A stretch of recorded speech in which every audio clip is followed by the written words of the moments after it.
G'day everyone, and welcome to this episode of Skippy RC. Today we're doing step 18, installing the front uprights on the Tamiya TT-02.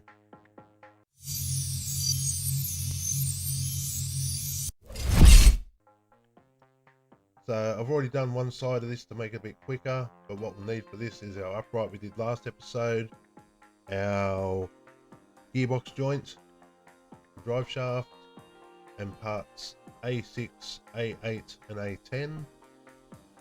As well as two of the MB2 screws, and these are one of the ones that actually are different. They have a hex sort of head.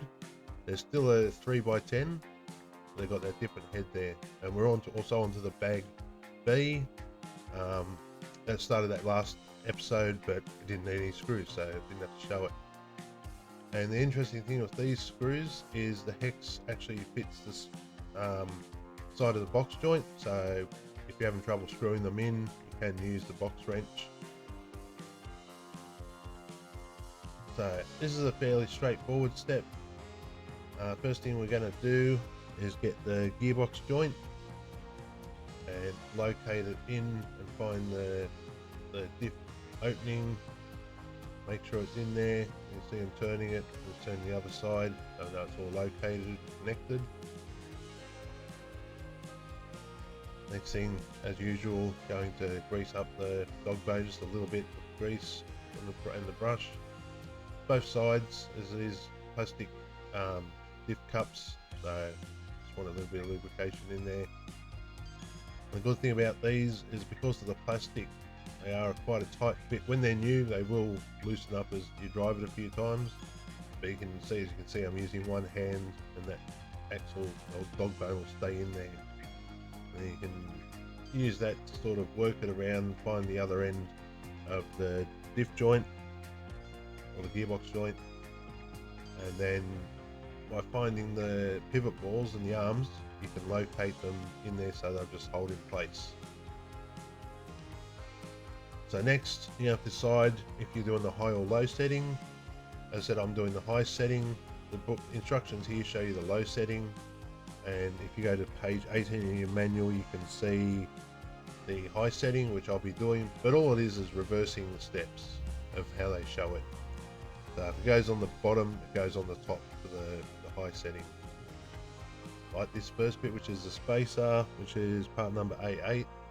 For the low setting, it goes on the bottom in between the upright and the arm.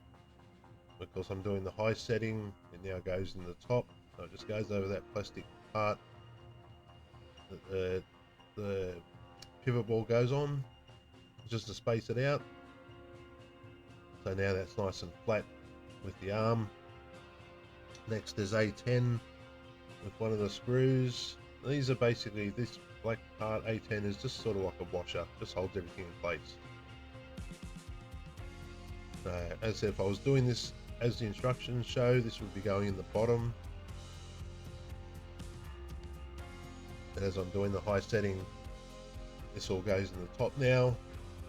So that's basically the top all connected now. You just need the other screw, part number A6, I believe it is. Yes, as this is sort of like a cap, it'll go over and hold everything in place. And you can see here from the side that black plastic part of the upright that's sticking out the bottom. So this will basically go over that and hold the arm up in place against it. And with that screw in, that's the upright connected. Now pivots freely, move the suspension up and down. It's all working as it should. So there's a very simple car, very easy to design, easy to work on.